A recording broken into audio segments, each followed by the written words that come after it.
I call the meeting to order. Today is Monday, October 24th, 2016. First agenda item is to open the sealed bids for the maintenance of town grounds and property. So, Matt, you want to pass those over to Dick?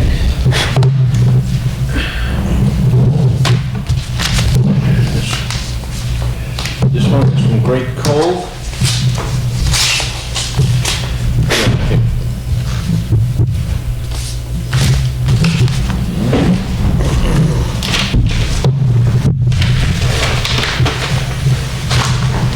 Would you like to just read the totals on them?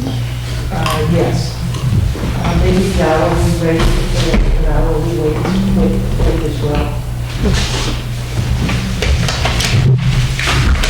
Right, for Great Cove, for maintenance of grounds and properties, the 1 year total is $19,650 at a rate of $45 per hour. That's a 2 year total of $39,300. I'm gonna give it to Matt. Matt reads it out loud, and you write the number down on your scope pad. Yep. 19,650.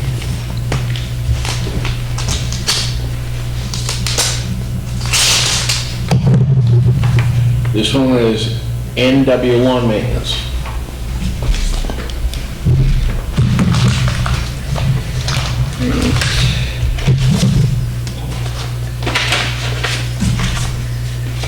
Here's a quote from NW1 Maintenance.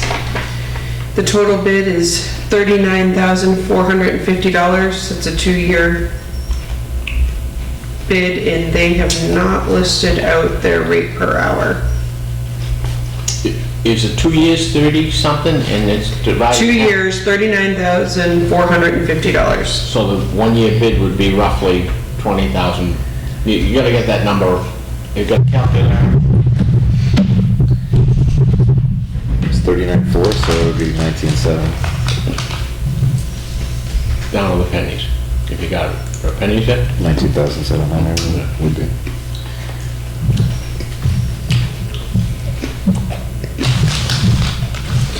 Right, yeah, so the yearly bid would be for $19,725.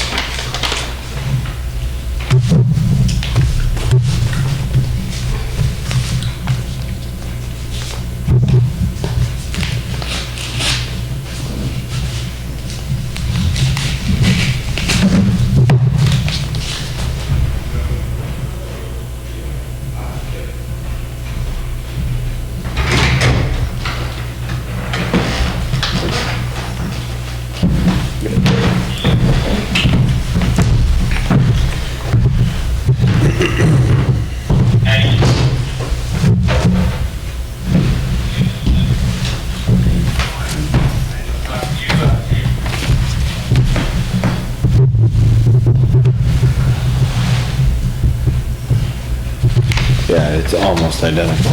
It's funny. $75 difference. I think they were sharing notes.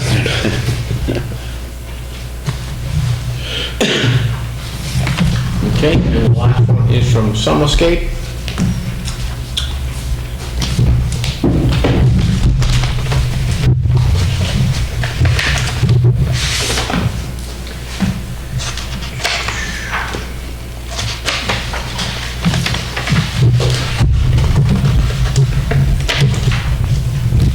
All right, and the bid from Summerscape is, the total bid is $20,550 per year with a 2 year total of $41,400, and that is at a rate of $45 per hour. Difference between high and low guys, less than $600.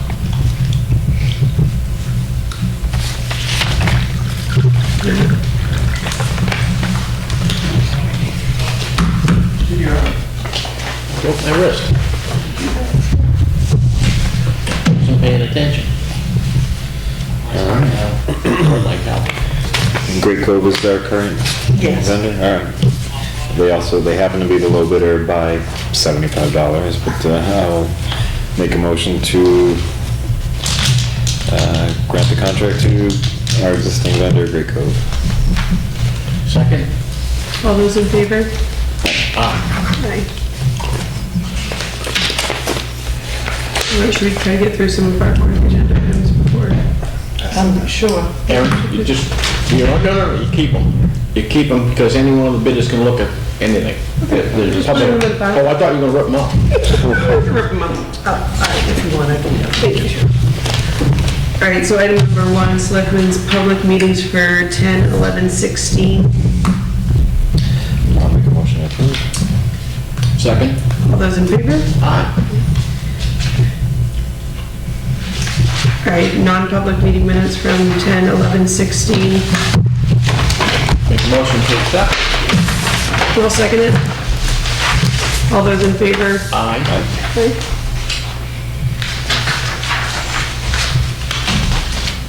Do you want to collect those? Yeah. I have agenda item number 2, to approve the check register. This time I don't think I missed anything. I'll make a motion to approve, or second. Okay, all those in favor? Aye. Police special details. I'll make a motion to approve. Second? All those in favor? Aye. Alright. Alright, item number 3 is the tax collector's warrant and the property tax levy. Is that just to approve? Allows her to collect taxes for the second billing. Right, okay. So I'll make a motion to approve tax collector's warrant. Second? All those in favor? Aye. And agenda item number 4, the correspondence from the fire department to the town of Epping. Yes. Are we just approving that that's the language we want? Yes, you can just approve to approve and sign it. Okay. I'll make a motion to approve and sign the fire department correspondence to the town of Epping. Second. All those in favor? Aye. Aye.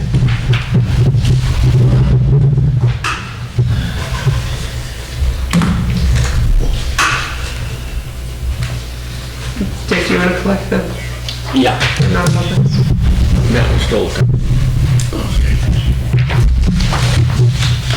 We have a couple minutes before. Do you want to get into correspondence, or do you just want to? We can do a couple of things real quick, I guess. Just a couple of All right. questions we need to think about. The elementary school is closed on election day, so they won't be doing school lunch that day. So I don't know whether you want us to ask people to bring a sandwich for the lunch and we'll provide dinner, or do you want us to send out the pizza? Because I think that's usually what school lunch is on election day. That's fine, yeah, we can have pizzas. Yeah, why don't we order pizzas? Okay. All right. So, all right.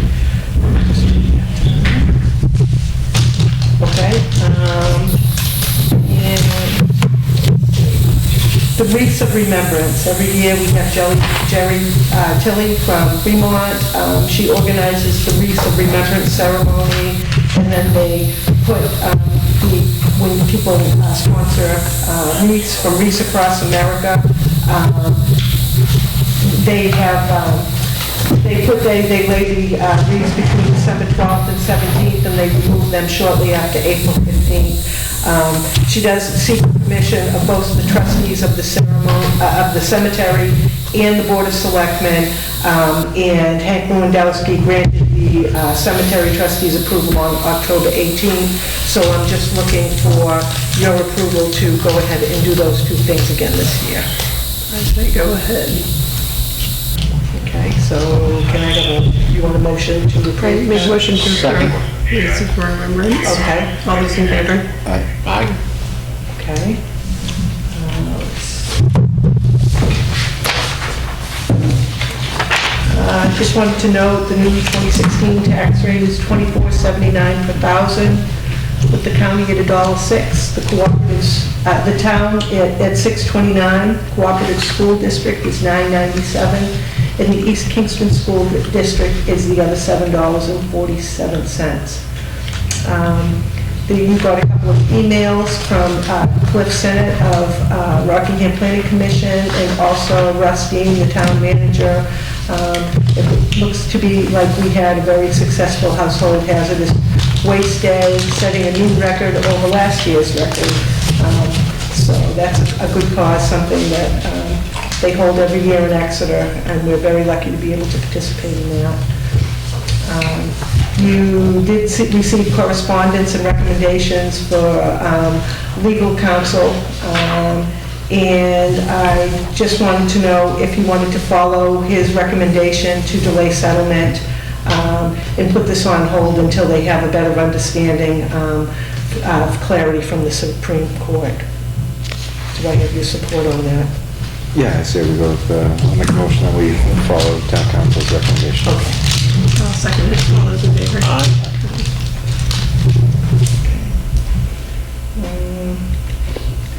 And then you saw correspondence for Co-File Technologies, just so you have an idea of what that will cost to preserve all of those record books.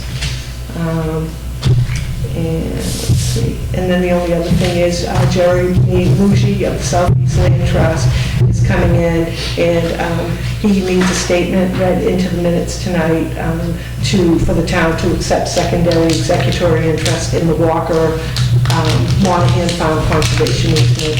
So he will be in at 8 o'clock p.m., although he's going to arrive a little early, just in case we run a bit early through the budgets tonight.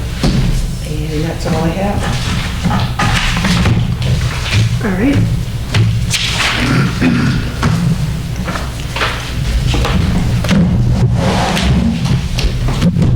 Hi. Hi. You guys are up.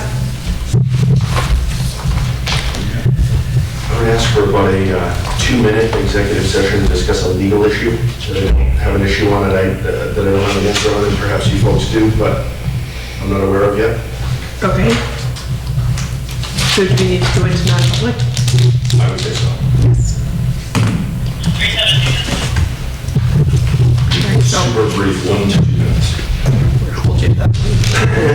All right, so I'll make a motion to go into non-public according to 91A 3.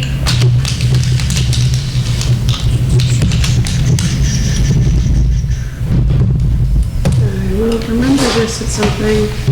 2E.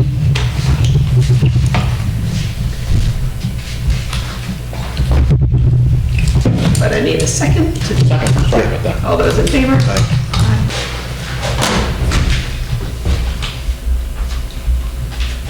The increase in the training hours, is that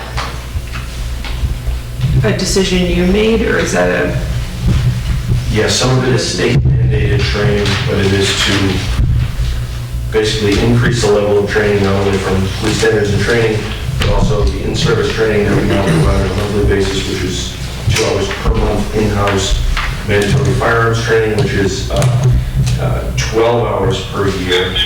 Mandatory PSTC training, which has to be a minimum of at least 24 hours per year. So we like to always be above that for liability, so an 80-hour cap as opposed to the 50 hours that's mandatory training on average per officer. We try to send people to at least 40 hours of outside training as well. So a good baseline for that, that's what that was calculated at, is an 80-hour per officer per year level training. And that's either the officer attending training or backfilling a shift so that officer is at training. All right, so I guess before we dive into it, let me just make a statement that the police department is obviously it's the department with the highest budget in town, and so right now I'm seeing the proposed budget, it's a 4.7% increase. Off the bat, we're gonna have to trim. So let's dive in and start trimming where we can trim. So I see that you wanted to do 3% pay raises across the board. I think that we really need to put a program in place where there's specific step increases based on performance evaluations and based on experience, and so rather than just simply a 3% across the board. You know, some guys might get 3%, some guys might get 1%, some guys might get 5%, depending on what their experience and performance evaluations. So, do you have anything like that in place right now? We do not, and one of the things that I had previously discussed with the board is coming up with a wage in grade and/or a merit or performance-based system. Yeah. And we initiated some discussion of that briefly, and that was never really established. I'd be a big advocate of doing that. Okay. Of having particular steps, wages or grades in place, and then it can kind of give everybody a roadmap or a pyramid, let's say, of where they might be based on X level of criteria. All right. I utilized 3% across the board as a baseline, because it is budgeted for 3% for that position. Doesn't necessarily mean that that person will meet that criteria, but we don't have that in stone. Okay.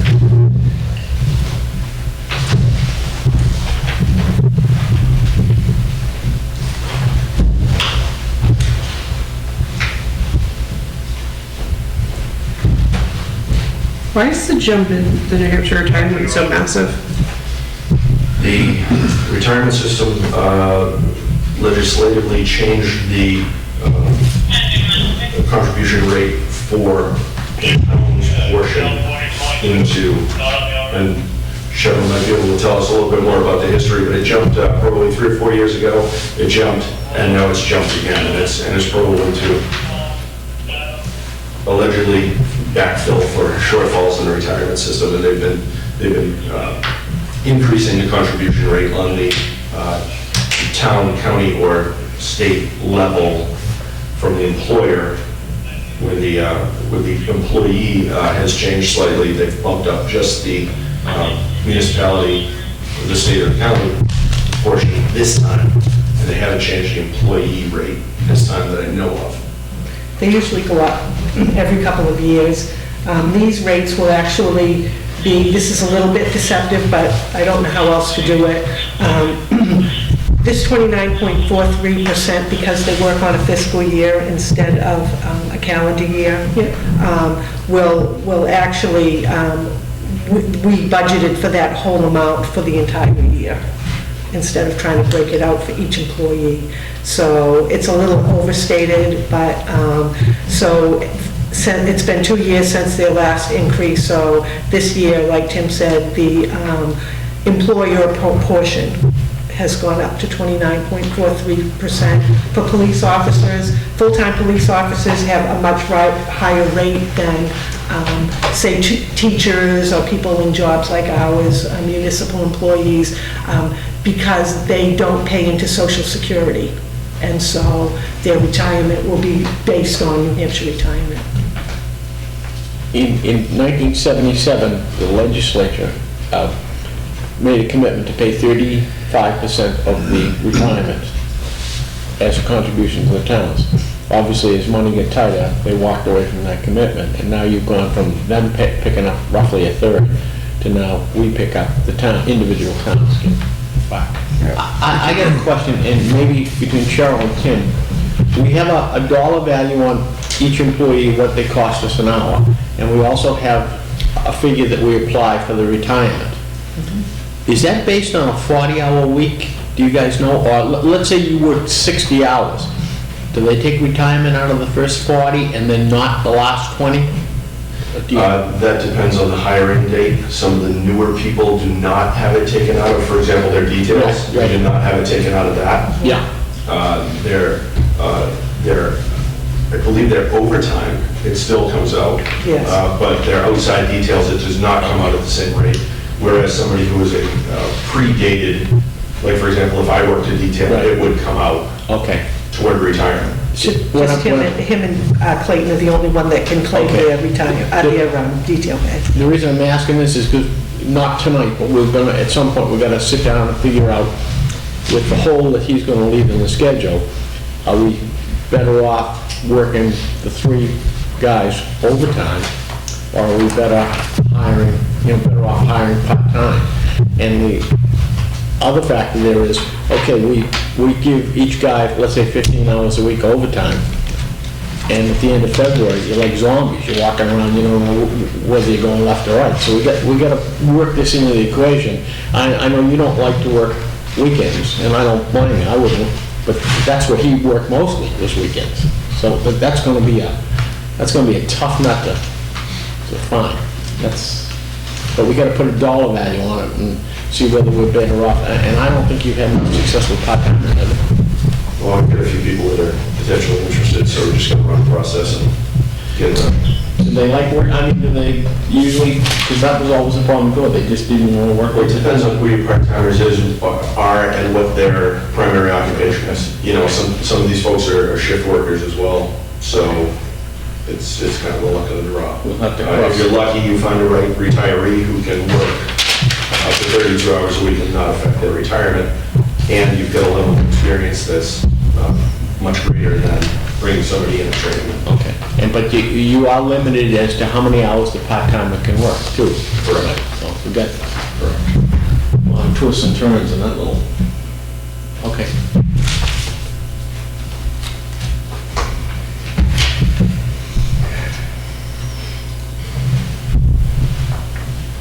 All right, so I guess let's just break it down kind of section by section. So for full-time salaries is really, it's not a major change going on in there. And in the New Hampshire retirement, I guess it is what it is. There's not a whole lot there's nothing we can do about that one. So overall, that's a $2,000, less than $2,000 increase across the board there.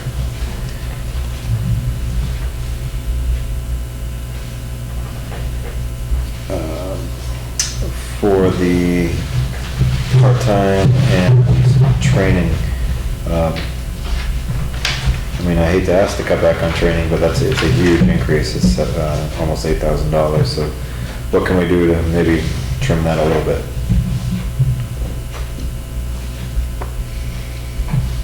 Well, what we need to do is reduce the amount of training hours, but that was actually computed based on an overtime rate average for all the department members. You know, obviously, the level of training and the amount of hours that we can facilitate in training is based on, you know, where we are dollars and cents wise. Right. My personal opinion is agencies are able to best perform when their people are well-trained and they have the proper equipment. Yeah. So if anything can be cut other than training and equipment, I'm all for it. Okay. There are some small things that we can certainly look at trimming. Obviously, we try to really use as much technology as we possibly can to make our jobs better, but I'm sure that there are places that we can manipulate. But the two things that, quite frankly, the agency needs to be successful and needs to be professional is training and the proper equipment to do the job. All right. So for under miscellaneous expenses and repairs, this is the one-time equipment expenditures that? Correct. I didn't put it under capital long-term only because some of these things have a shelf life and some of them do not. Some of these things are things that we buy just once and keep forever, and some of them are some wear and replacement items. But they are basic pieces of equipment that every police department should have in their inventory, every officer should have in their trunk, and every officer should have available to them. Right. Unfortunately, all of these items are safety items for the most part, and they are things that are crucial. There's some of the things that you don't use often, but when you need them badly. Right. And oftentimes we use the analogy of a fire extinguisher. Often it hangs on the wall and we don't use it much, but when we need it bad. Right. So some of these items are pure safety items that are in just about every other department's trunk or inventory that are necessary. They're all liability reducing pieces of equipment. All right. Well, it's pretty hard to, have you sit there and do this on the fly. This is, that's a tough nut to crack. If we work the numbers with the versus part-time versus overtime, Right. you can probably get a handle on which is better for you, and there could be a significant saving. You guys have more acronyms than anybody in the world. What's the thing you go to Rockingham with is your communications and your computer? It's like 3 letters. Your MTT. No, that's IMC. IMC. Has that ever worked? I mean, we spent a fortune on it, it's never, do they feel any obligation to cut us a little bit of a break? Because, it never worked. Well, it never worked because we were trying to go into a multi-jurisdictional Database. database with Rockingham County. In doing that, so we bought the program, we're now trying to get into the multi-jurisdictional with rock, and then issues started to come up. They had a virus which took them down for months. We had some issues with our own equipment to be able to talk to Rock and Impound. The short story is it's all in place. I had a meeting on this past Friday with TriTech, who they're the ones who sold us the IMC. He went through and looked at everything that I've done with IMC to get it on with Rock. He made a few changes, because there's some stuff that I just didn't know what to do, and we're ready to roll. So November 1st we're going. Okay, so in other words, the water that's gone over the dam is long over the dam, but I mean, they've been in our pockets, what, a couple of years now, I think, 2 or 3. They have, I mean, is anybody else squawking, trying to give back from them? Unfortunately, no one else has had the particular issue we've had. We've had an equipment issue, we've had a hardware issue, we've had a software issue, but then we have multiple players. TriTech involved, Rockingham County involved, and folks. Okay, so you think that's a dry hole? Made safe. So we've got several cooks trying to assemble this, and it's all interdependent on one another, and nobody quite seems to be hit. Stepping up. So we're almost there, and it's been as frustrating for us as it has for anyone. So, just back to the equipment, so it's about $17,000, this is all just safety equipment that needs to be replaced. Is there any grant money available for any of this stuff instead? There is a little bit of grant money payback on a couple of the things. Some of the grants don't open until October and November, so anything that is grant applicable, obviously I'll put it for. For example, some of the ballistic related things there's grant money out there. And none of these are replacement items, so they can't be pulled from the long-term equipment replacement. Don't believe anything is.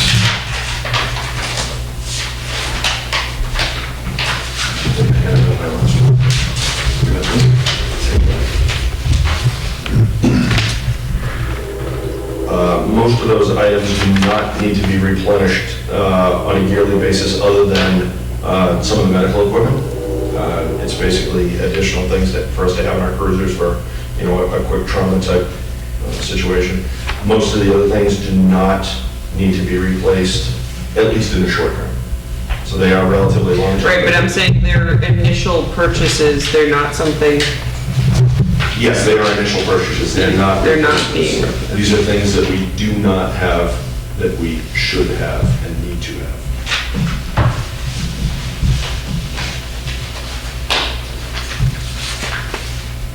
Well, so what are your suggestions? Because, unless we reduce the miscellaneous expenses and the part-time training hours, I don't see any other way to bring the total number down. Yeah, unfortunately, there aren't any huge increases there. Obviously, I can pare back equipment where I can, and we can also, if we have any year-end money coming up, if I have a small surplus at the end of 2016, certainly anything I can purchase and carve that out, I will.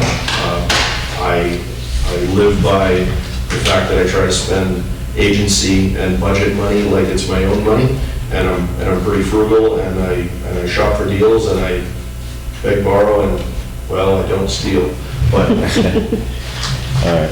The heat, hopefully if we get the new heat installed, the new heat system, in the $9,000 a year budget expense for heat for that building, it seems. It's ridiculous. Yeah, it seems really out there. So hopefully that helps us efficiency-wise there. That's what our actual expense was this past year? That's our extrapolated forward expense, based on what our actuals are so far. So it seems like there's a major inefficiency there, because if the budget last year was 5,700, and we're past that already. Yeah. We're not even in the cold weather. Right. So we've got a major inefficiency there. And after that system is done, whether it's tuned, fixed, Yeah, replaced, we'll definitely what it see a is, huge.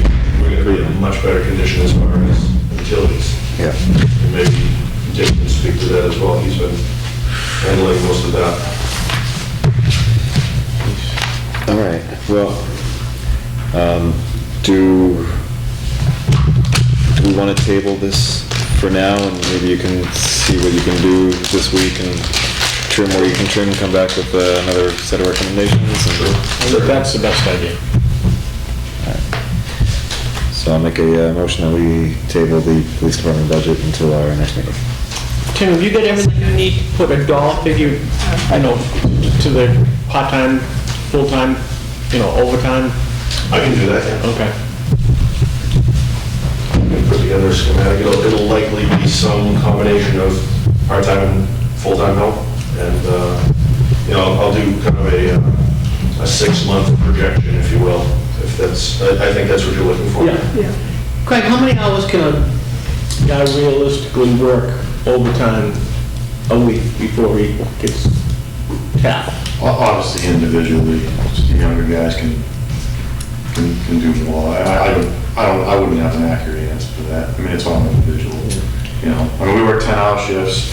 I know at the end of my 10-hour shift, I'm tired. And again, some of these younger guys, maybe 10 hours is no big deal. That's my whole, Does overtime affect the New Hampshire retirement contribution? Does it? That's what I asked. It's 1.5 times Yeah, they gotta put it in for every hour. I thought it was only straight time, so if it's overtime, that's gonna affect it. And the other thing, again, if we work them all overtime, and it works out fine for 3 months, but at the end of 5 months, everybody's exhausted and they can't do it, then what do you do? And obviously it becomes a safety issue at some point, if it's somebody who's working who's fatigued, so.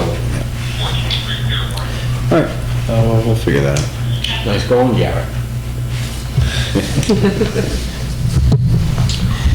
Excellent. Good. Thanks very much. Thank you. Thank you.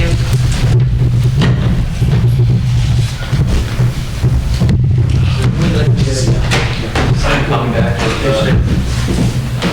Sure. whatever you guys get. Yeah. Aaron, have you got one copy of?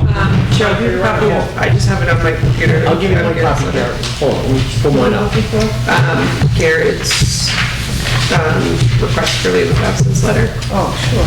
I got my copy of I'll just give them, you'll sign. So why don't we, I'll make a motion that we respond to Garrett's letter with a letter of approval. Okay. Second. All right. Thank you very much. Good luck. Thanks, Garrett. Thank you. Good night.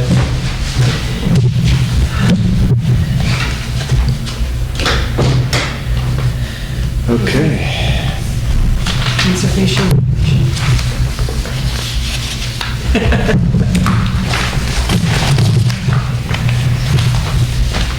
You have a copy of, same as last year. yeah.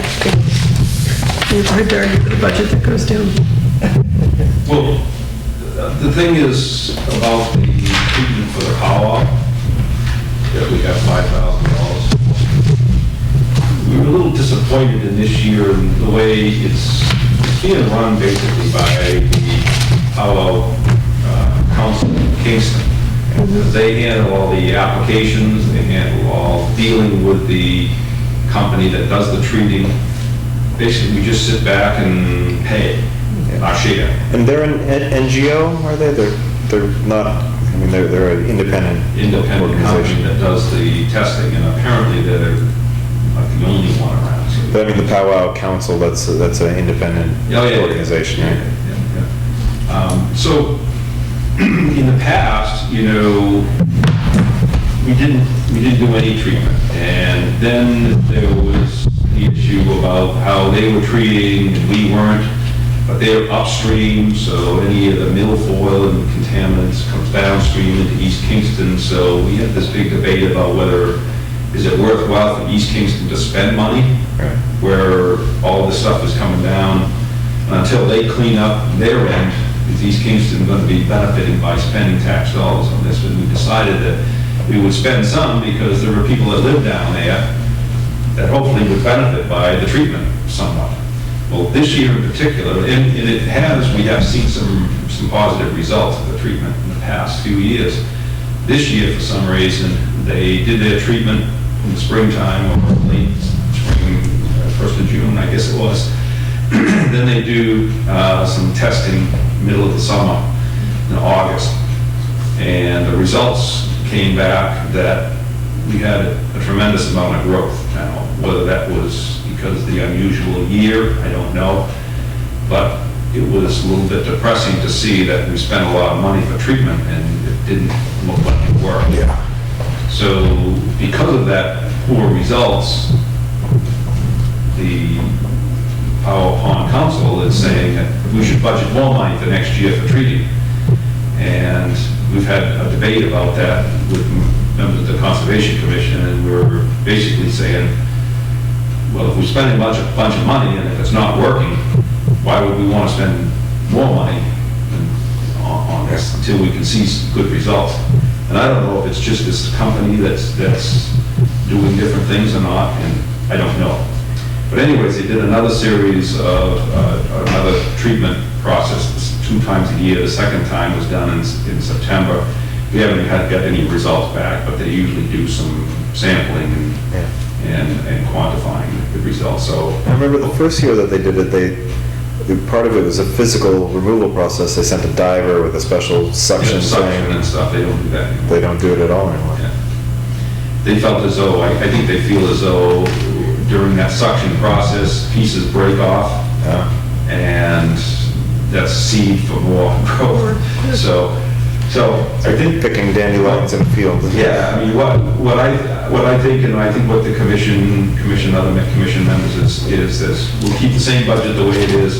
We'll treat what we can treat with that. If it means instead of treating 6 or 8 acres, we treat 2 or 3 acres of the area of East Kingston, and just see how that works. If we see positive results, maybe then it's worth adding more to the budget in the future. But I'd like to see some results first before. Yeah, thank you. That's good. So we'll keep the budget the way it is. All right. That's all right. I'll make a motion to approve the Conservation Commission budget for Second. 2016. All those in favor? Aye. Aye. Dennis, do you actually see with your own eyes, you're pretty, the first old Yankee, do you see something different? As far as the treatment's concerned? Yeah. The first year, the second year that they were out there, I went out with my canoe and I paddled around while they were going around and doing the treatment, and they followed them and they did exactly what, they said they were gonna do, but, I never know exactly when they're gonna do it, and I haven't gone out there and followed around the past year or so on what they actually treat, but I just take it from their reports, what they treated, where they treated, what it cost. So, I can't go out, I don't go out there on a regular basis, I'm not a voting person, I don't take the time to do that, so I don't really see the results. But somebody like Scott Erwick, who lives right there, might be a good question for him to see if he sees results. One of the other questions I had for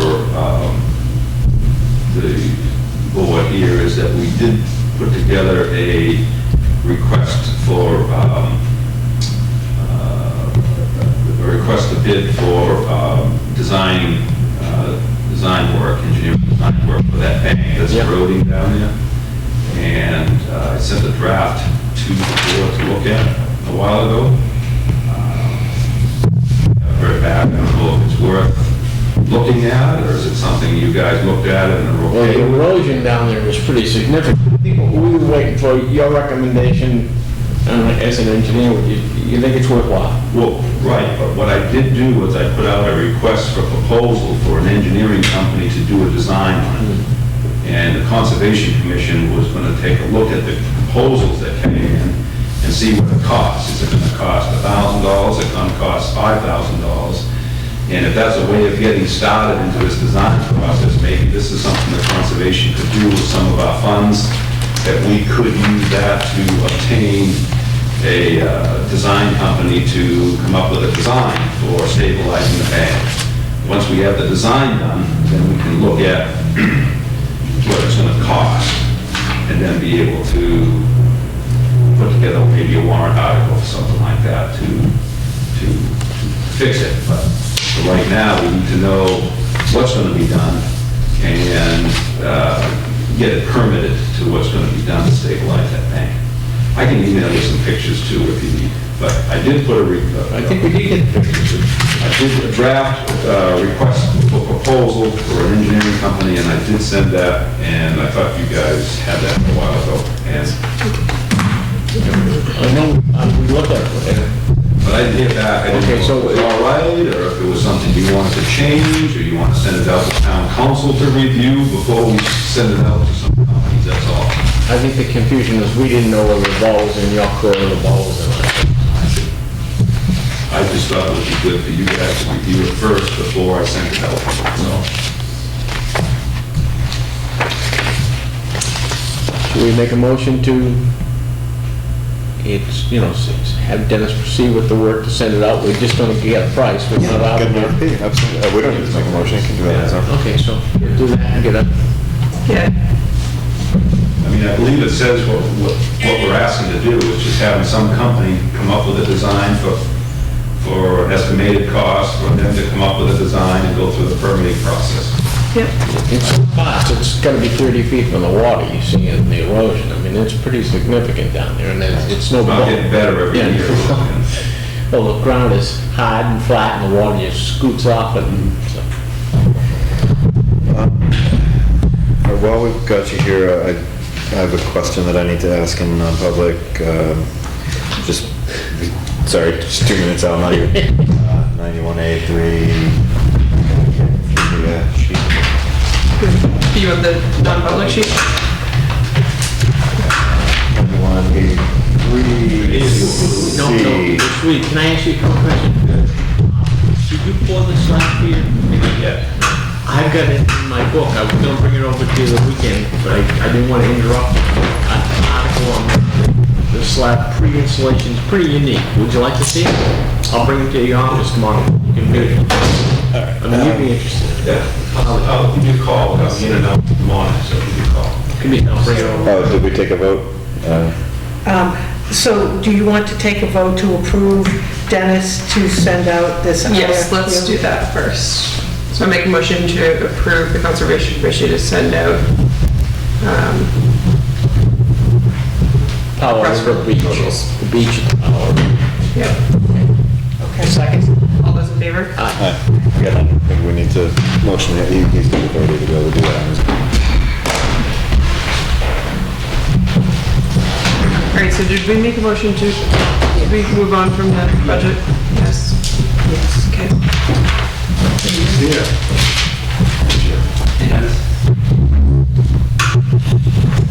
All right, let's quickly just make a motion to approve the animal control, patriotic, and rec department budgets. Okay. Yeah, the most. They're all- Did the rec? The recreation, it should be done separately. Well, it doesn't matter, I They're all guess. flat. Okay, so you want to do animal control, recreation, and patriotic, you said? Yeah, they're all zero change. All right, I'll second that motion. All those in favor?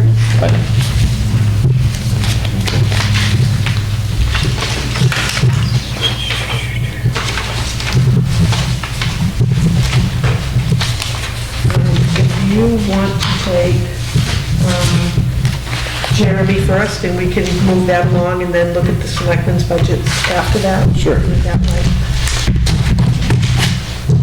Hi, Ron. All right, well, thanks for having me back again. It's my third visit here, but fortunately, this is hopefully the final visit. We're looking to close the Monahan Farm Conservation easement, likely in November. So the Conservation Commission back in July voted to provide $103,750 towards the project. That's 25% of the initial appraised value of the easement. So just, for the record, other local support came from LGIP at the state level, some local foundations, and Southeast Land Trust also did a private fundraiser through our newsletter, which raised over $3,000. Additionally, the landowners are going to be making a bargain sale to complete the project. So Attorney Mayer has already reviewed the easement deed and approved the current language. and our Natural Resources Conservation Service has the deed and is reviewing it. If there are any changes made by the NRCS, then we'll give it back to Attorney Mayor to make sure that those changes aren't substantive in any way. Great. Yeah, I saw some back and forth, so the past week. Yep, so Minor language. he's approved as is Yeah. for now, so. Good. Yeah, so I'm here to ask for the vote for the town to accept the secondary executory interest in the easement. And also, I think it just make it easier for the closing process to assign signature authority to one member, one select board member. Yeah, usually it's the chairman does that anyway. Great. So, Very good. Do we need to wait to hear anything further back from Bart for the final review? No, from what I've been following, it looks like he's, like Jeremy said, he's okay with it to date. If, after it goes to the NRCS, if there's any substantial changes, he will send it back to Bart for final approval. Okay, so based on current approvals, I'll make a motion for the chairman to sign sign that closing. Second. All those in favor? When do you need to sign? Aye. Aye. and we also need the vote to. Yeah, I would make a motion to accept the secondary executory interest in the Walker et al. Conservation easement. Second. All those in favor? Aye. So it's entirely up to NRCS. Okay, so you call Charlotte, she'll tell me, and I'll come over and sign it, and bring it over, I'll sign it, or I'll sign it, and give it to you. Okay, excellent. Works too. And the other, The important thing is the check. that's right, which we're gonna need obviously before closing so that we have all the money in Let us escrow. know a week or so ahead. Yeah. If money's there in the account in Exeter. Yeah, So it's just I would a- just have to have the treasurer come in and sign it. Okay. I can prepare checks, but I don't sign them. How often does the treasurer come in? She comes in every Wednesday Okay. to do payroll and accounts payable, so that would be a more convenient thing. Yeah. If for some reason something comes up, I could always call her and ask her to make a special trip. But Okay. Wednesdays work really nicely. Where does the closing go? We don't have a date set yet because NRCS, it's actually already been reviewed at the state level, so now it's in Washington DC being reviewed, which is a little bit more of a black hole in terms of. Well, when you get the date, pick a Wednesday, that we'll sign it, I'll come in and sign it. Okay, They'll get the check, so you make one stop and you got it. awesome, that'd be great. And then the last thing I should just, 50, right? yep, 103,750. And one other thing I just wanted to point out, I did send to Cheryl a copy of, but you will also be signing the baseline documentation report, which I just brought a copy in, but essentially it just documents the condition of the property in its current condition, and it's used into the future to make sure that the easement is upheld. So it's just a lot of pictures and map documentation of the properties. Can we keep this? Yeah, you can keep that. Yeah, that's fine. Just, you can see what you'll be signing. You actually have to initial every page of that. Everyone with an interest in the easement. It's You'll see this sections where each have their signature Yeah, requirement. yeah. And then you just initial every page and you'll sign one section is yours. Okay. Dennis, after this, how much of a balance is left? Is that basically the extent of our, No. This was, we have, a number of years ago when Larry Smith was around, we had, we can only take grants, bonding a couple times a year. yeah, So when one of the times we were proposing to do conservation easement, took a bunch of money out in anticipation Right. of what it would cost, didn't spend it all. right, And so some of that was earmarked for this type of thing, it was put into a special account, a Right. separate savings account. exactly. So we're gonna use that plus money that we have in our conservation fund. From the land use change for tax. this- For this part of it. But So how much? not a bond. No, I understood. I'm saying after this transaction, After how that, much is how left much in that bond is fund? left? No, how much is left in the conservation fund? I don't know off the top of my head. Okay. I'll have to- All right. I want to say a few $100,000 maybe. Is it that much? Okay. Yeah, something like that. Is it? I don't know if it's that much.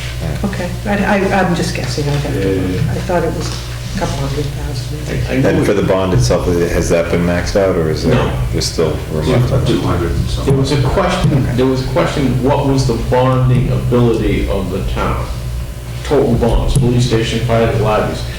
It's based on the base valuation. No, understood.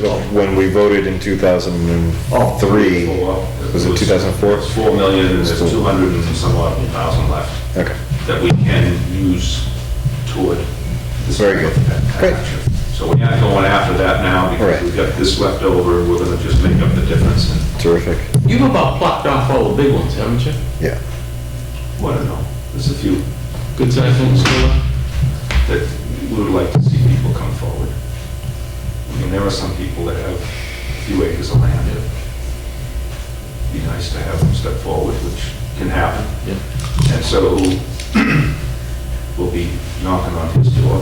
Yeah, I was gonna say, we're right down the road. Yeah. If you need any help. Yeah. All right. So, great, well, thank you very much. Thank you, yeah. Great. I'll Let let us you know. know, we'll be here the day we have to sign. All right, great, thank you. Thanks for coming in.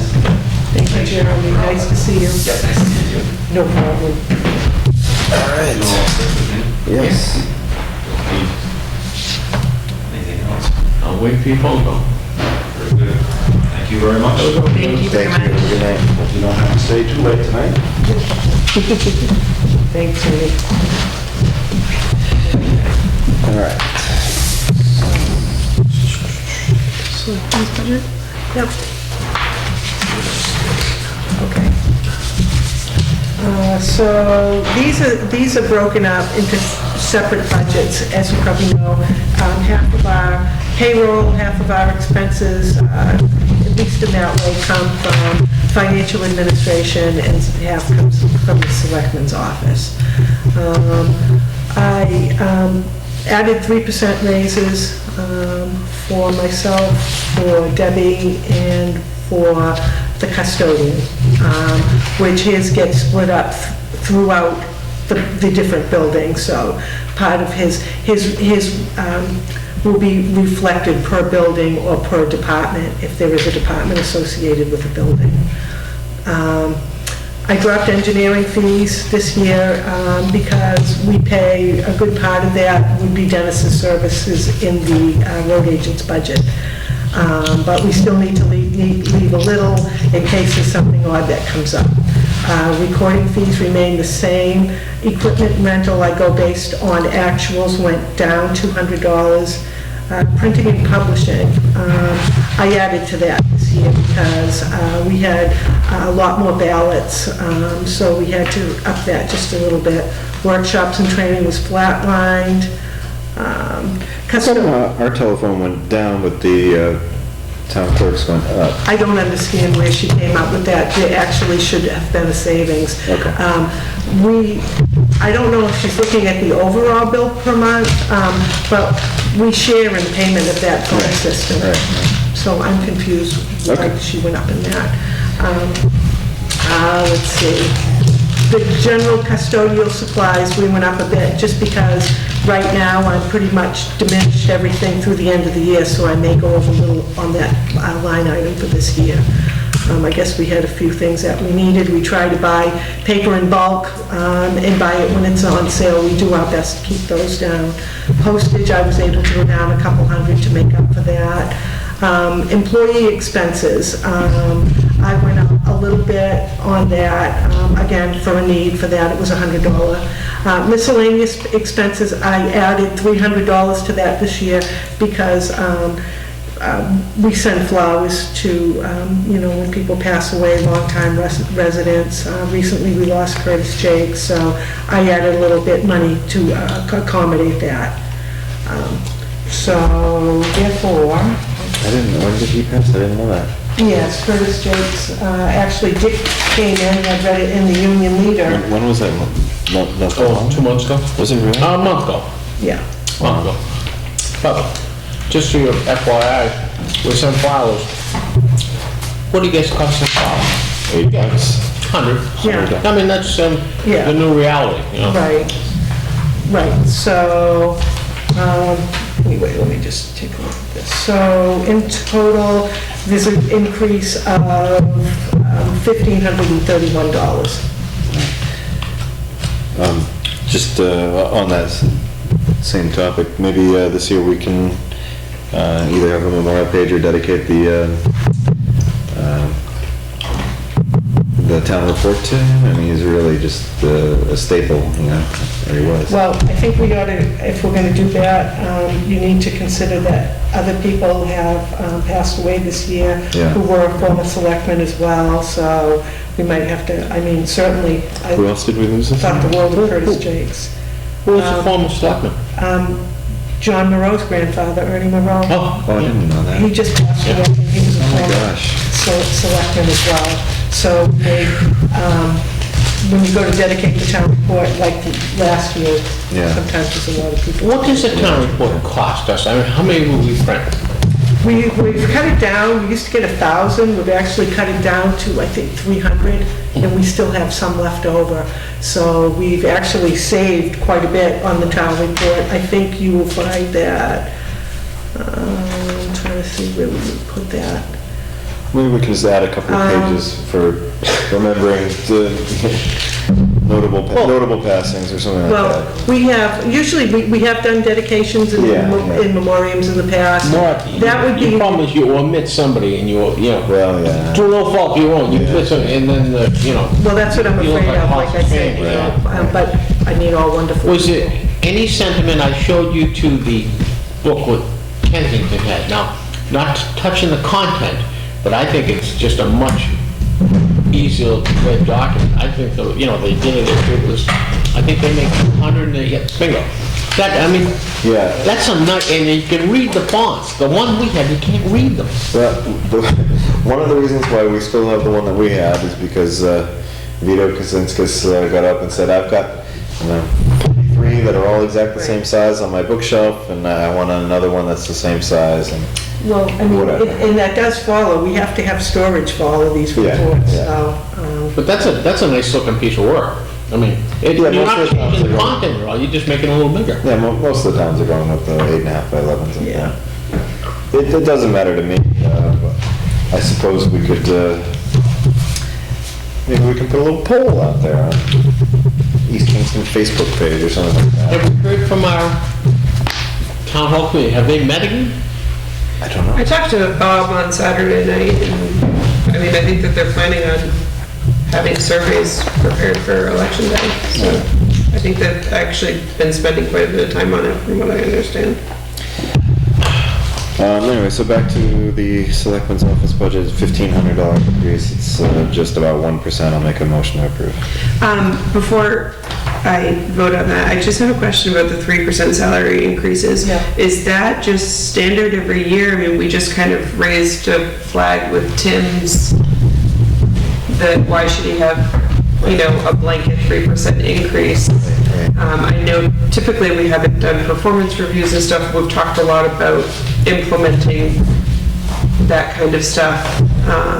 But I think that we need to be able to defend if we're asking our police chief to look at that. Correct. I think that we need to be able to defend why we have blanket increases. What was the, do we know what the national cost of living index My social was? security went up 1/3 of 1%. That's my cost of living, 1/3 of 1%. And it's been flat the last 2 years, so I got, every 3 years I get 1/3 of 1%. well, you just have to remember that you have approved 3% budgets for every single other department so far. Well, it's, Budget as a whole, but not necessarily payroll. No, actually, it was payroll, you have not turned down a raise for anybody else. It is So not- that's only the library, correct? Because, Well, no, the library, actually, some of their employees got 20%, and from 5 to 20% for the library. But like I said, at the department head meeting, that's what people were told, that they could go up overall for the budget. And they also were told if you wanted to, you know, you might want to give 2% to this one or 4% to this one, but the baseline has been held at 3% to date with all with all of the budgets that you've already approved. You know, the director of the library went up like 5%. Yes, she did. Yeah, I think hers was almost 5%. It is. Well, wasn't the understanding that we don't We have don't have any control. any control over the library? But again, we've already been through, you have to remember, we've already been through almost every other budget. So you've granted them for every other department. Well, The town clerk, Judy. you can't bind future selectmen to anything, this thing, but I mean, the 3%, as Roby pointed out, the 3% budget, it came out, fell out of the air. Nobody knows where it came from, and the 3% increases fell out of the air. I mean, you want to do performance reviews and merit pay, that's fine, but you gotta start somewhere. Okay. Yeah, so the Social Security Administration cost of living increase adjustment for 2017 was 0.3%. It varies majorly from year to year. Last year was 0%, 2012 was 3.6%, 2009 was 5.8%. I've got to imagine a lot of that has to do with inflation, correct? No. But interest rates, when they're so low, I mean, nothing's gonna go up. I'm not arguing necessarily against it, I'm just opening it up as a conversation. Whether or not we've approved it for anyone else doesn't require us to make any action going forward. I just, I think that it's super important to note that within the next year, I think that we need to have across the board, Tim needs to have it at the police department, and we need to have it here, that things are merit-based and subject to it. An annual review. Agreed. There's just no place else in the world where you just get a blanket 3% raise without it being subject to those things. So just, let's note it, it's in minutes that going forward next year with the budgeting season, 3% raises are not the norm there. I'm preaching to the choir, I know, but it's gonna change at some point.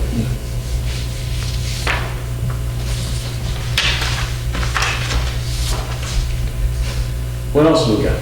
Well, we haven't, so are we going to vote on this? Matt had a motion to approve with a $1,500 increase. Let me just, yeah, it's up 1%. And Matt had made a motion to approve the selectmen's budget at 110,032. All right, I'll second it. All those in favor? Aye. So, then part of that is the town election expenses, in that we just have the moderator, assistant moderator, those are covered under your warrant article from the salary review committee, supervisors of the checklist. We figured 12 election workers at the rate of $10.50 an hour. They have FICA and Medicare. I've flatlined printing that covers the town report and the ballots. Election meals, I went up a little bit just because we are covering with the police. We added a little bit more each time. It's costing us about $140 for dinners.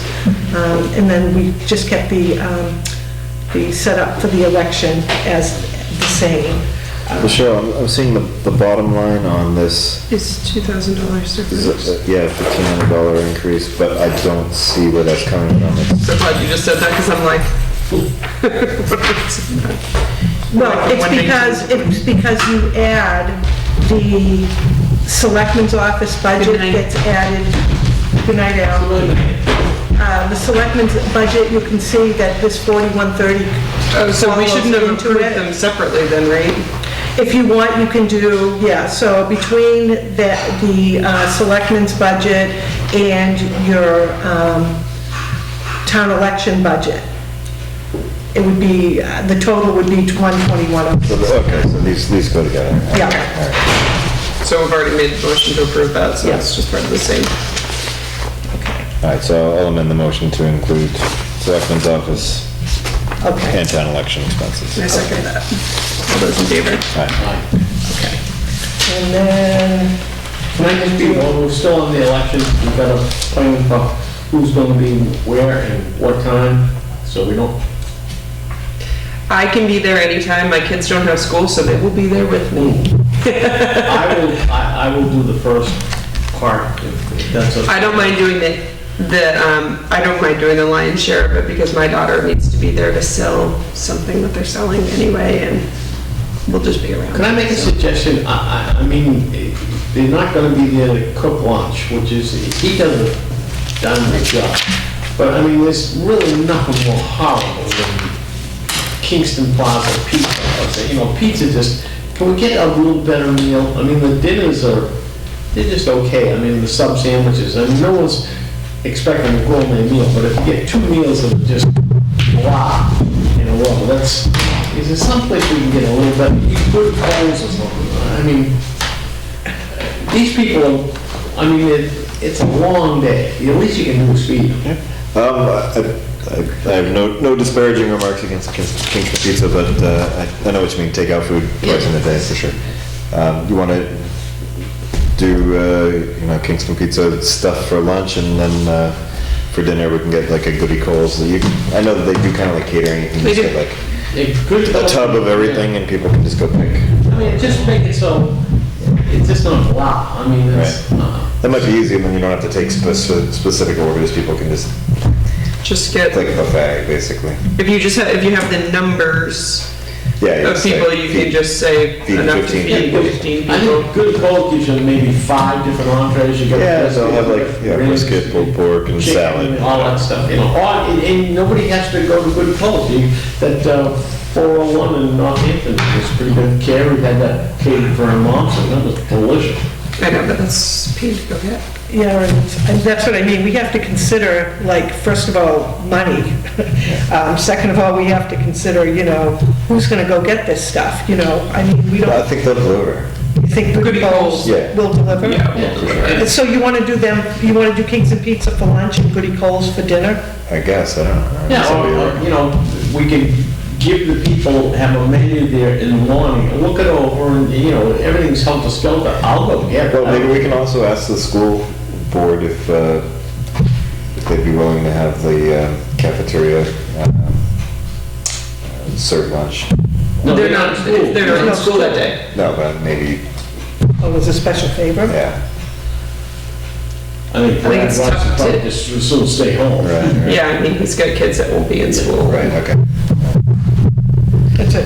We just have to figure out the logistics, like I Yeah. said, Deb and I aren't here all night to run around, Right, I think if you do Goodie Coles for dinner, you're not gonna give people 5 choices. You're You're gonna just gonna say, get, there's like- 20 people here that need to be provided, please cater a meal of pulled pork and Yeah. whatever the Okay. side is for 20 Okay. people. When they have like 4 entrees, and they just bring in like a tub of each, and you just scoop Yeah. And out. it doesn't have to be good and cold, it can be, some of it's just, other than just blah. Doesn't matter to me, I don't, Well, I need to know.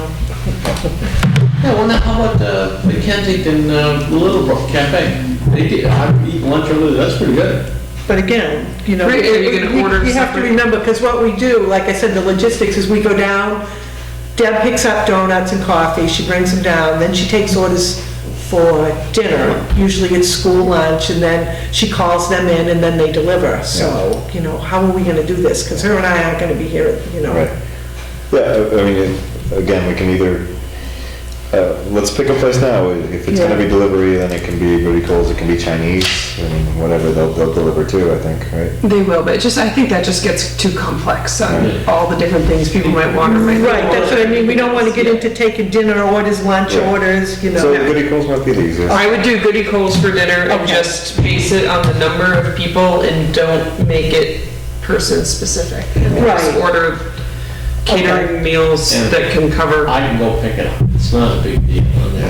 Well, if they deliver, there's no They'll need. deliver, yeah. Yeah, I think they'll deliver to. Okay, that's what we'll do then. And then maybe have Deb do the same thing that she typically does in the morning and just have her take the lunch order. We'll do the lunch orders, right, and have those delivered like 1 o'clock or something like that, and then we'll do these at 5 or whatever. Okay. Let's get going. I'm Sounds good. exhausted. Okay. Is there anything that we've got to kind of think about before the election day? I mean, other than it's just going to be a crazy day. I can't wait until November 9th. Well, It'll be the best day of the year, 'cause it'll be done. I don't think so. I mean, you know, there's no kids there, so that's going to be, no teacher cars, so that's going to be, you know. The only other thing I can think of is close the parking lot from 8 o'clock the night before till 7:30 in the morning when they get there, so nobody gets in there and parks the cars in there with, you know, huge sign. That's the only problem we had before. Somebody comes in with a pickup truck and set a sign that leaves it there the night before. Well, I think they're allowed to do that. We can, cordon off they did it with the, Hey, we the just sawhorses. just do nothing. We've got to lay it out right. Yeah. The layout has got to be done right, and we bought the extra voting booths. We now have 4 extras, so we can set up extras. And just, hey, if ever's the time to cross the Ts and dot the Is, this is the time. right. And they've got to take their survey there, and they just have to be a separate entity for the campaign part of the poll, just off to the side. Yeah, for the town hall. Yep. And where you get kids selling stuff too? Yeah, so there are, well, so the, I asked Cheryl about this too, but a person in town reached out to see if their 7th grade boys who are East Kingston kids at CMS are doing some kind of service trip to Puerto Rico. They wanted to hold a bake sale there, which Cheryl said just to check with Paula. I was gonna go check. I mean, they're not in school that day anyway, but just as a courtesy to check with Paula and Steve Teller. Yeah, because we fill out forms in advance of all, we reserve these dates for the multipurpose room. Right. And so that's what I think they get approved by the principal, but, Okay. yeah, so that's what I would I say. mean, they're not in school anyway, so. Yeah. I think a bake sale is a great thing for there. I mean, I think your election workers are gonna be happy to have. Right, and then the 5th grade is trying to raise money for sergeant camp, and so they're selling bumper stickers. And so there is there'll be an endless stream of 5th graders selling those for the day. Because there's no school, you know, it diminishes the need for the detail, but this would be the last day that I would ever suggest cutting I down think there the should detail. absolutely be a full detail there. These are submachine guns, so I mean, that'll be in place. And we have a selectmen's meeting the night before the election, so if we're gonna set up at 5 or whatever, we'll get John down there, he's got the booths all ready to go, repaired and everything, so. The big thing is after the election is more careful we are with the voting booths, the less damage we get, but nobody seems to be interested in, you know, neatness at that point, they just want to go home. So you will have to decide, because unfortunately this did fall, like Dick said, it falls on the night you have a meeting, so your setup would have to be before your selectmen's meeting. Yeah, that's fine. But the school, if they have no school that day, they'll probably clear out of there. Yeah. They won't be hanging around for, you know, we'll check with Paul and see how quickly we can get it. Yeah, at 4 o'clock, we'll do it at 4 o'clock. Yeah, we'll just have to see, I mean, So they, let her know in advance, still gonna cancel have the Y. Yeah. Do you want me to deal with men's that? basketball. Yeah, and Eddie's gonna put the vote sign on, and we'll ask Paula to put the vote, but put the time down, because they always seem to get the closing time wrong.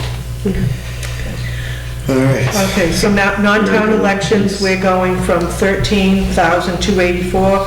We don't have any of those, this is an off year, and so a non-town election will go to 0. So do I have a motion to pass the non-town election budget at 0? Absolutely, make a motion to zero that budget. And- I'll second that. All those in favor? Aye. Okay. Takes care of that. Let's see.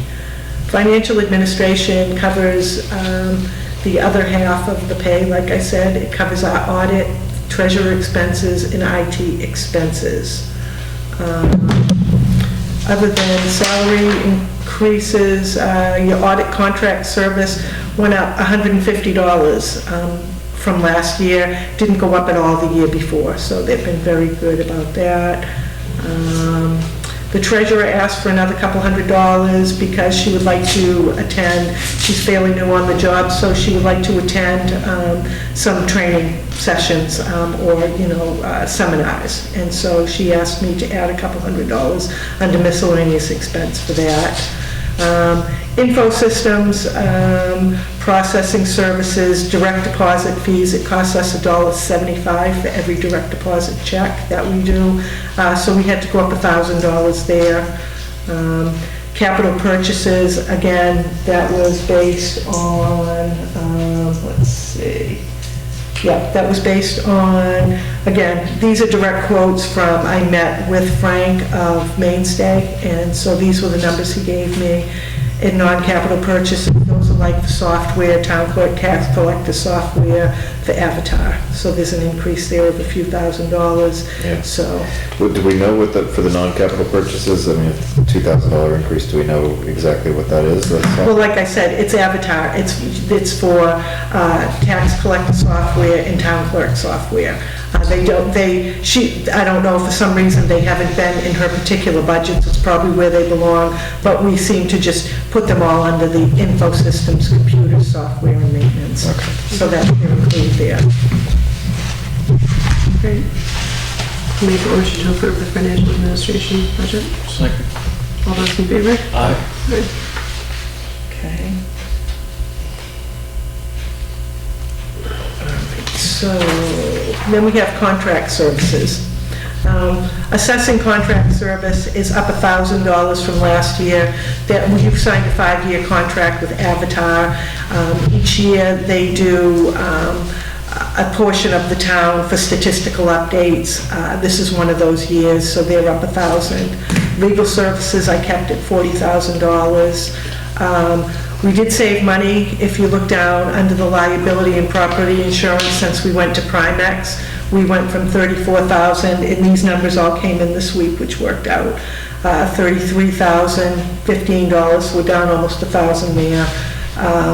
The workers' comp unemployment, we're down another almost, well, about $4,500 there. Their prices seem to be a little bit better than property liability that we had in the past. The refunds and overpays, those are really guesses because we don't know, when people overpay and Bob gives us a request for reimbursement, we don't know when those come about, so. And tax abatements, again, $10,000 is what we've kept there. It could be lower, it could be higher. The solid waste contract, we have a contract with them, so I was asked to keep that the same. Why do we need to budget for refunds and overpayment? Because it's not budgeted in the income level as the overpayment. It's DRA requires us, it's called overlay, and when you set the tax rate, that, some of the overlay consists of that. You have to account for it because, you just have to account for that. You have money on hand. Is it budgeted on the income side as well? I mean, it would need to offset itself, is what I'm saying, right? Well, it does. It would be as Barbara makes deposits and receives money, Right. that would be an offset the expense. So I'm yes. saying when we budget the income, is that in there as a refund? Is there a line item for overpayments? Well, it wouldn't be income, it would be we're paying it out, someone has overpaid. Understood, so that's on the outgoing. Yes, but I don't know what that will be. You have to provide a number. Refund it, so it should be revenue neutral. That's what I'm saying. It So is. if we're budgeting an expense, we also need to budget that same amount on income. I mean, they need to be. As a revenue you're talking about? Yeah, as Like a I rev- said, this is just what DRA says that we have to do. We have to, like I said, it's overlay, it's just an allowance, because we have no idea. She might have Exactly. no refunds at all, she might have 10. Right. Tax abatements, we might receive, you might give back 5,000, we just don't know. Yeah. I think what he's paying, if I overpay my taxes by $5,000, there's absolutely no money in the account. I overpay my taxes by $5,000, you've got $5,000, you're Yeah, just returning my money. Exactly. Right, but you don't need a to line budget item. anymore. You need a line item to charge that expense to. Yeah. Like I said, it's just DRA puts it as overlay. Okay. All right, so I make a motion to approve the budget for the contract services. Second. All those in favor? Aye. Okay. So make sure to get down, okay. Town-owned buildings, again, this isn't really something that you have to approve. because each of these buildings is to a particular department. You will find the library in the library budget, town offices building is, each of these. Of course, the ones that don't have anybody in it, like the town hall, the pound school, those ones aren't under any particular budget. So, actually, let's see, we are down in town-owned buildings by what, 130? Almost $20,000. So you may want to up that if you're looking at the town school, and you're looking to have those repairs done next year. Yeah, if we're down by the same amount that it's gonna cost to repair, we might as well just keep that flat and, Yeah, I agree with that. So, I do think if you you want to can- add to the building expense for the pound school, because that's where you're... well, do we have just a third,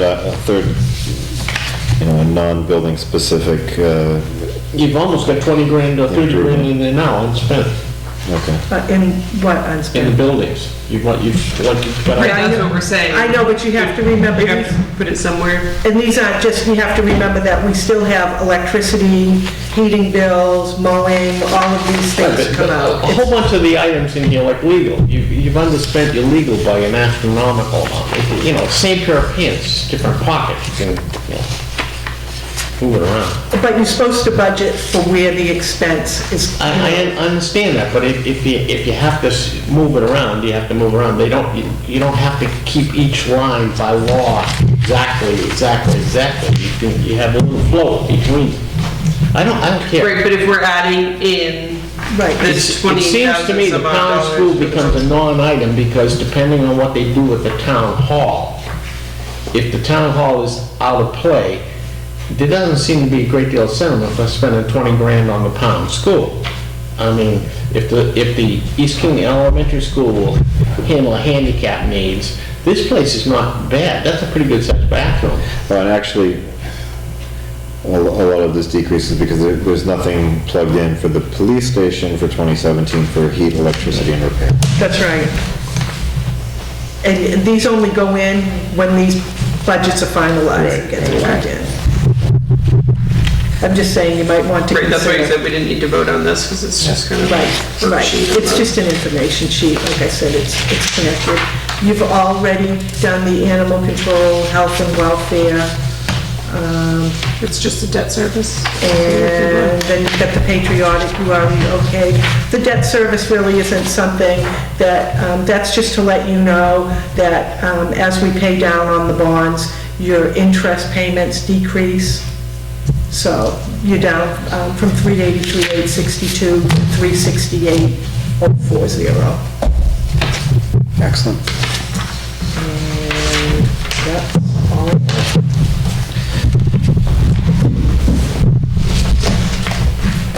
All right, before we wrap up for the night, I had a conversation with the road agent.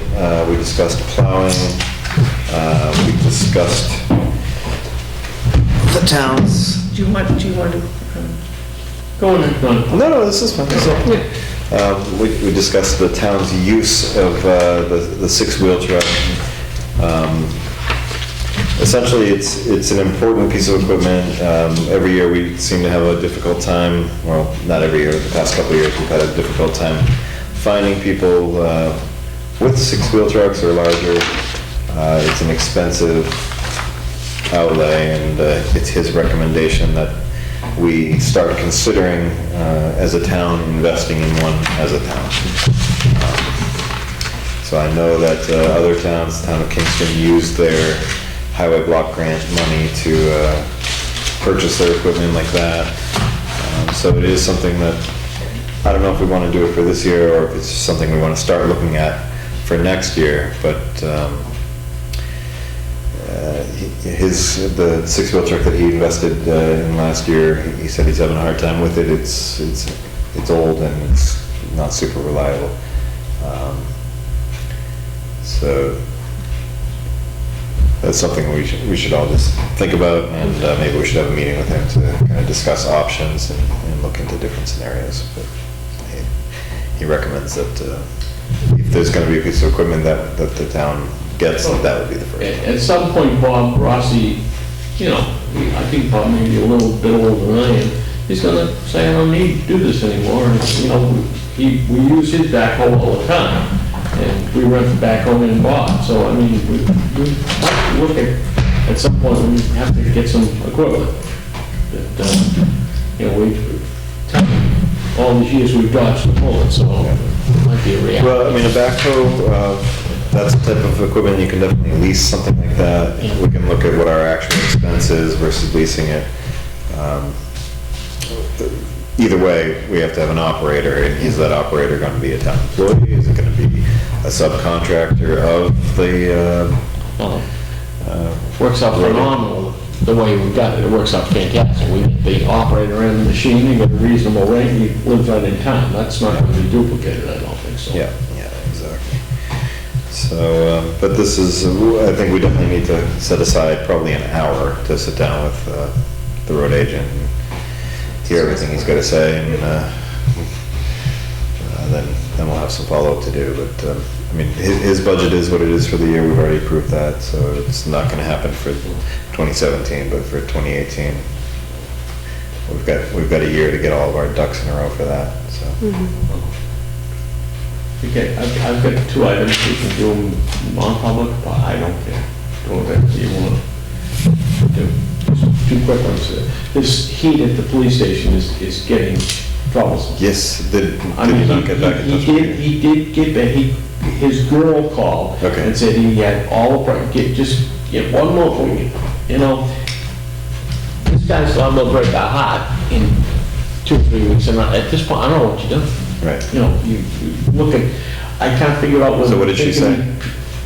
You know, she's basically his secretary. She tells us what he tells her, and it's really not much. I mean, how can, you can't even go to him and say, look, I'll give you 48 hours to give me a price to get the whole, where are we then? Right. We're gonna do this, this will be the third time we're doing this exercise. I don't know what, you know, you'd think they would want the job. I can tell you one thing, if he gives us a price, we're probably not gonna be able to bid it, because we have no time. You know, he's got us literally strapped over a barrel. All right. What, can you send me his number tomorrow? Yeah, I give it, but you know. I know, I'm probably. You won't talk to him, you'll talk to her, and it's a little more, and, you know, she's put in an awkward spot. Sure. You know, so. The other thing is, with the police department, we're now down a man, which is gonna be, they gotta sort this out. But, you know, when hired Tim, part of Tim's agreement was he would patrol 5 hours a day. He's wanted to patrol 5 hours a day and do his paperwork for 3. Well, if we adjusted our schedule and he patrolled 5 hours a day and, you know, we worked that 5 into the schedule, that's 25 hours a week without going near a weekend. So we could probably survive. He probably wouldn't be too happy about that, but I mean, you know, that was, we're not changing the rules of the game after we dropped the puck. We're, you know, this is, you know, what we signed on for. I think they're gonna have the devil's own time getting part-time help. And, you know, you can't blame the guy, like Craig, I mean, he works, you can't blame the guy who doesn't wanna work weekends. He's working all week when, you know, so we're kind of at the mercy of what they wanna do, and I don't think they have too many part-timers that they can say, oh, gee, we'll go right to this guy, but.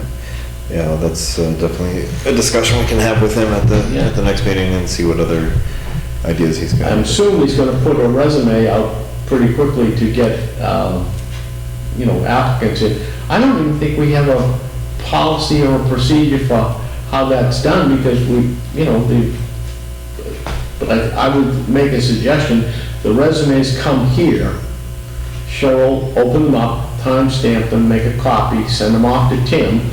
Whatever Tim comes up with as a score sheet, then he applies the score sheet to it and let us know how he's making up. But there should be a copy kept here of the original resume. So if somebody, you know, we have a feeling in a file that if we skip over somebody, we can go back to them a little later, you know.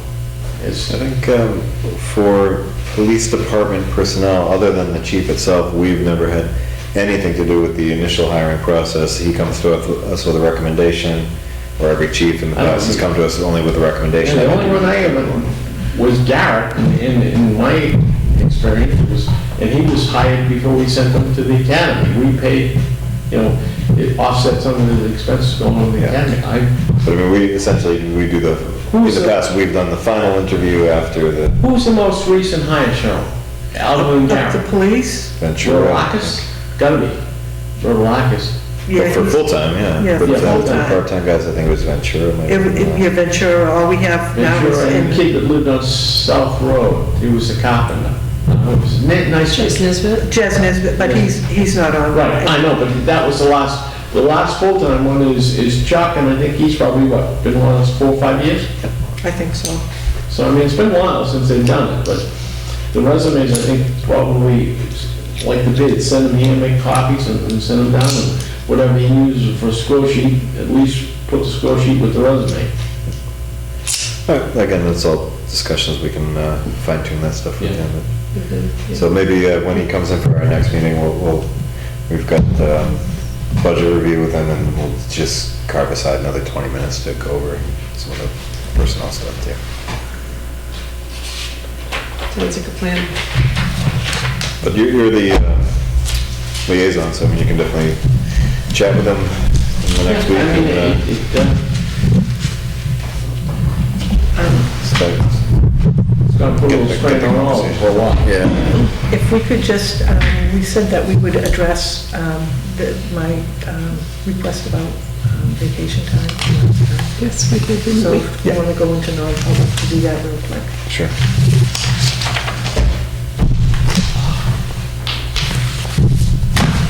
Motion to enter non-public according to chapter 91A. 3.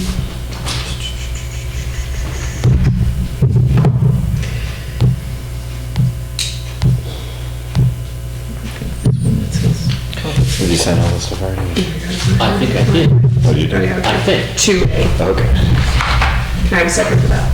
Hi. Mrs. Petnara didn't sign in. I didn't sign Hang it. on, just want to make sure I sign it before I go bad on you.